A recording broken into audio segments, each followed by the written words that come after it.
មានមួតនៈពីតែកើតជាកូនខ្មែរគោរពពុកម៉ែជនជាតិខ្មែរទាំងអស់គ្នាមរតកប្រវត្តិសាស្ត្រសម្រាប់កម្ពុជាស៊ីហ្គេមប្រកួតគ្នាលើទឹកដីសុវណ្ណភូមិយុទ្ធខំហុកកណ្ដោគុណខ្មែរពីបុរាណដូនតាយើងបានបន្សល់ទុកឲ្យយើងគ្រប់គ្នាវប្បធម៌អភិរក្សនាំគ្នាការពារមិនត្រូវរុញរាស្រឡាញ់អ្វីដែលខ្មែរមាន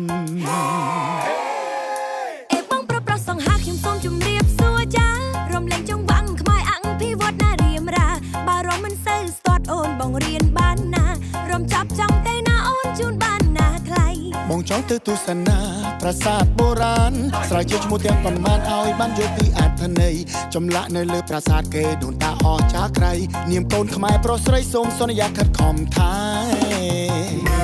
យើងមកគ្នាទៅមើលប្រាសាទខ្មែរ